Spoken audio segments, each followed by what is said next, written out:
here to the 15-minute Women on Fire masterclass. This is a phenomenal opportunity for the Women on Fire community to learn from you, because you are one of the leaders in leadership training, which is quite a great pun. And so we are so excited to have you on board. So welcome this morning. Thank you. So I have chosen some challenging questions for you today, because I know that you are just excellent at what you do, and I really wanted to give you an opportunity to shine. And I also wanted to show the Women on Fire community that you know your stuff, that this is not just contrived stuff, that you are a leader in your field. And being a leader is so important, and it's always highlighted. And yet when people think of leaders, they often think of people like Margaret Thatcher or Oprah Winfrey or Helen Clark, those really big names that are creating such amazing change. And yet I was talking to my husband this morning, and I was saying how truck drivers are leaders for a company, because they are the face of their company. And if they don't lead properly and work properly, the company will be crippled. And of course, there's mums that are leaders, and children that are leaders, and there's just leaders everywhere. And yet we don't seem to recognize those people as leaders. So in your opinion, could you please tell us what it means? What's the definition of being a leader?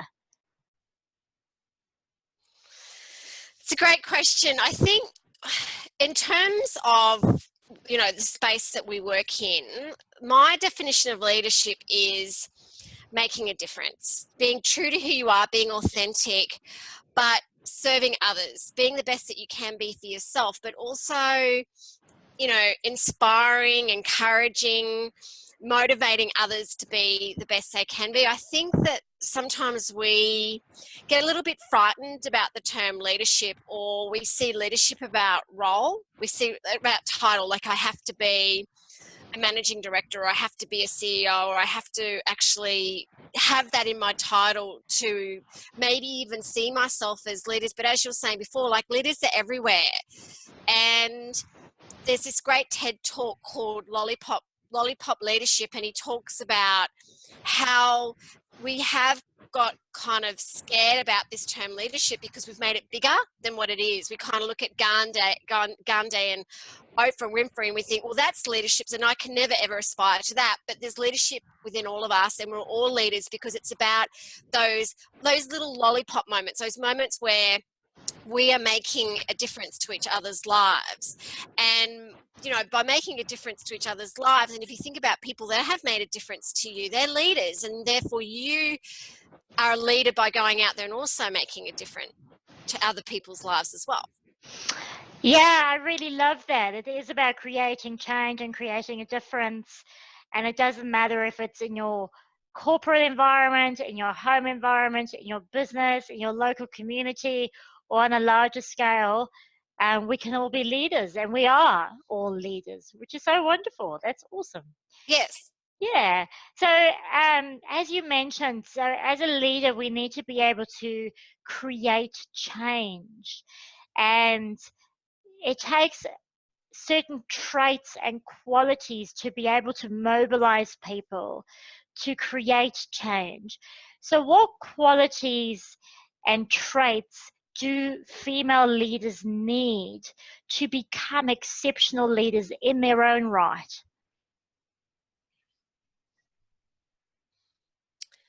I think first and foremost is for them to appreciate that women do bring a unique style to leadership. Obviously we are different to men. Yes. And we've got different brains, and we do have different styles. And I mean, I'm not painting every woman like this, but I think that for women to really shine, it's to embrace who they are as women, and that we do have natural tendencies towards leadership. And this is from when we're in the womb. We obviously we're born different, but we do have slightly different mindsets and brains in terms of how it's structured. And I think that our ability to be able to, empathize, like we've got great empathy skills, being able to nurture, we've got great, strong communication skills. I mean, I love to talk about the neuroscience of the female brain. So we've got really great natural qualities that are predisposed for leadership. And I think it's about embracing that and rocking that and owning it. And, because leadership is about inspiring others, it's about communication, it's about caring, it's about putting ourselves in other people's shoes. These are great leadership traits that women naturally have. So I think that, if we can really hone into that and own what we bring to the world of leadership as women, then I think that we'd be seeing a great change around the world, because we are rocking it in the world of leadership. And I think that we need more women out there really embracing how they can make and drive change by being who they are as women. Yeah, that's beautiful. And I think the important thing, as you mentioned, is to recognize that men and women do work differently on a neurological level, not just on a on an everyday level. And not one is not worse than the other. It's just about the one is the way it is, and accepting that, and playing to the strengths of that. So that's really beautiful to hear about that. Yeah. So tell me, you say be yourself. You've mentioned that a couple of times. Can you explain a little bit more about what does that mean to be yourself? I think it's interesting when I work with women, and obviously I coach a lot of women, and we've got a lot of women that go through our women in leadership programs. We tend to, which is understandable. I do work with women that try and be, the big, I have to be like strong and aggressive at work, and and I kind of say to them, like, is that who you're natural? Is that you? Is that naturally being you? Or we compare ourselves to others. We're trying to be someone different, and that creates a lot of stress for the brain. Especially if you're trying to be and act different to who you are. And that's why I work with confidence, so authentic leadership and confidence and that self-belief, like really honing in on who you are. What are your values? What are your talents? What are your strengths? What makes you rock? Really understanding who you are authentically as a leader, and living and breathing and doing that every day, like waking up every day and going, this is who I am, and I'm going to be the best person I'm going to be, and I'm going to own who I am, and not everyone's going to like me, and that's okay. Not everyone has to like you. Don't waste your energy on people that don't. Put your energy into, who you are, because therefore you're going to be a lot more relaxed. You're not going to be stressed and kind of like, oh, maybe I have to act differently, and why can't I be like that, or why can't I be like that person? Just own who you are, and also that you don't have to be perfect. I think that many of us feel as though, we have to be perfect. We have to, be perfect. It's okay not to be perfect. It's our imperfections that make us perfect. And to really embrace, what makes you who you are. Because I love that quote that Coco Chanel says. She said, in order to be irreplaceable, one must be different. And you know what? We've got 7.3 billion different minds and brains on this planet, and they're different for a reason, and we're all unique and different for a reason. We all bring something unique to this world. So own what you bring to this world and rock that as a leader and as a woman. And don't be anyone else. Don't compare.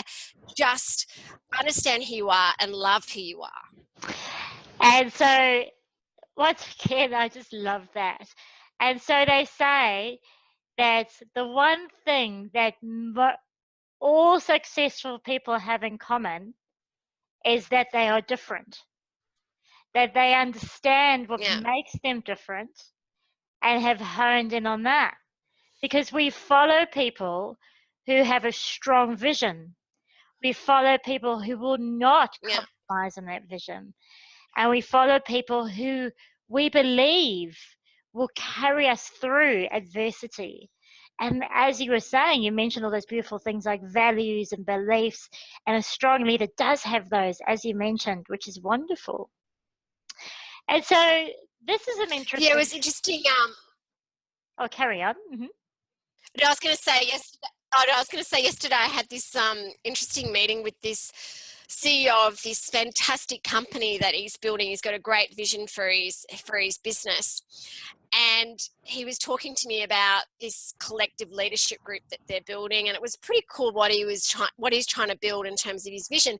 And then he says to me, "So who are your competitors, Sonia? You know, tell me about your competitors and what makes you different." And I looked at him and I said, "I don't really know who my competitors are." I said, "I focus on what's unique and fantastic." And I said, "I rock at what I do and I just focus on that." He just looked at me and went, "Oh, I love that." I love it. I said, "Why would I waste my energy kind of focusing on what my competitors are doing? Because they've got what they do. I just want to focus on what I do and I'm awesome at it. So I'm just going to embrace that and really own that." And he went, "Okay, I love it. I love it." I said, "Oh, thanks. I hope that was, what you were looking for." Brilliant. Awesome. So, yeah. Great message. Great message. Cool. So a couple more questions we have time for. I'll just take the time. Yes. So this is a bit one. This one's a little bit more left field. I wonder how becoming a leader allows us to live a life of choices. How does being a leader give us the freedom of choice, do you think? I think life's all about choices. We've all got choices. I have this saying where I say, "You are the director of your mind." If you think about your mind like a stage, and the stage is like a play. You've got this play rolling out every day, and you only want Oscar award-winning actors on that stage. You only want positive choices, positive mindset. You want empowering actors on that stage. You only want Oscar award-winning actors on that stage.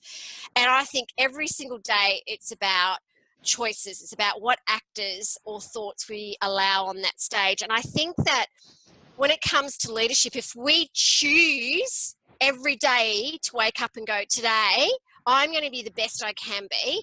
I'm going to be a leader and I'm going to serve others. I'm going to make a difference to others. I'm going to go for what I believe in. I'm going to follow my purpose. I'm going to go for that goal. I'm going to follow that dream. I'm going to make a difference to this world and to others."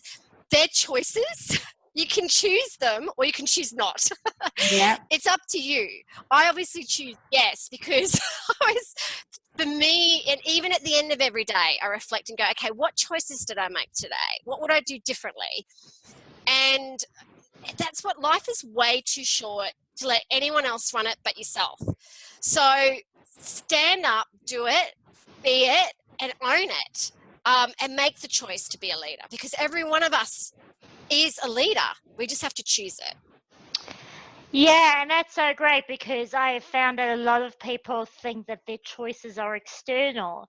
I find that a lot of people go, "If I had the money, I would have the choices. If I had the CEO position, I would have the choices." And yet choices are an internal thought process. And we decide every day to have choices. And I just Yeah. love that. That's wonderful. And that's all we have time for. That's going really quickly. Thank Once you. again, you're awesome, Sonia. Thank you so much for sharing your knowledge with us. And once again, we will put all your details under the interview and share that with all those amazing women out there who are already leaders and want to step up and just create bigger change and live on purpose. So thank you again for your time. My pleasure. Thank you.